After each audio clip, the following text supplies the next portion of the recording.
दुआर पे जाके खाना खा ले। ए भाई हाँ ये गांव के हुआ। हाँ हाँ, ये का करे के बा बोल अरे रहा। तो करे के का बा बरतिया है लियावा खाना खियावा। हे भगवान, तू कैसन दिन देखो लो हमरे के। अरे जोरे मन रखो नी। चलो चलो पतल लियावा। आज पतल चला के पूरा हमना अपने लभर के शादी में।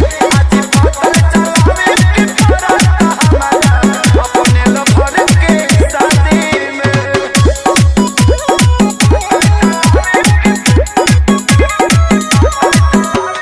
डीजे विकास कश्यप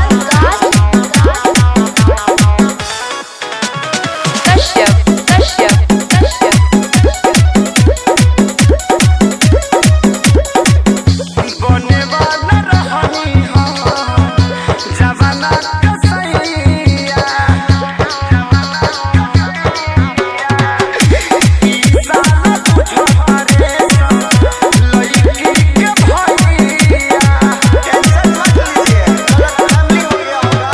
बने वाला रहनी हम जवाना कसैया। ई साला तुझ लड़की के भैया। लाठी कोई रोके हमारा लव के आजादी में। प्यार के आजादी में। का भाई हमरा पतल में के पूरी खत्म हो गइल बा, तारा लौकत नहीं खे। लौकता जौन देर तौन खइबो। अरे तनी पानी वाला के भेजा भाई, पुलाव दो तनी, एने पुलाव दो। पुलाव पुलाव पुलाव पुलाव। ए भाई दूगो पूरी दो एने। तीन कोड़िया श्रृंखला खइबो।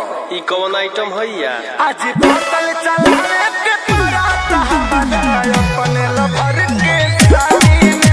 आज पतल चला के पूरा हमना अपने लभर के शादी में।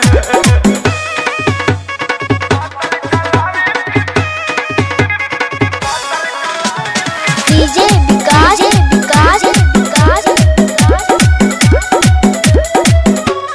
कश्यप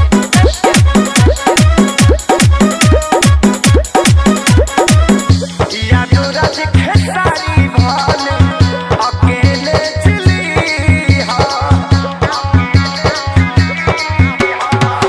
बगल वाला गाँव के लड़की सन के दिल न दी हा। ओए भैया एकरा अलावा कोनो सुनोई के। यादो राज खेसारी अकेले चली हा। बगल गाँव के लड़की सन के दिल जाने दी हा। फंस गईनी हमें काहे दी खावा के बाती में। खावा के बाती में। ए भैया थोड़ा आइए ना, इधर काम है, आइए ना। ए भाई तारा के बोला कि जाना नहीं भैया, मैं आपको ही बुला रही हूँ। हमरा के। हाँ का भगवान, अब कतना बुरा दिन ले जाइबा हमार। आवता दी आज पतल चला के पूरा हमारा अपने लवर के डीजे विकास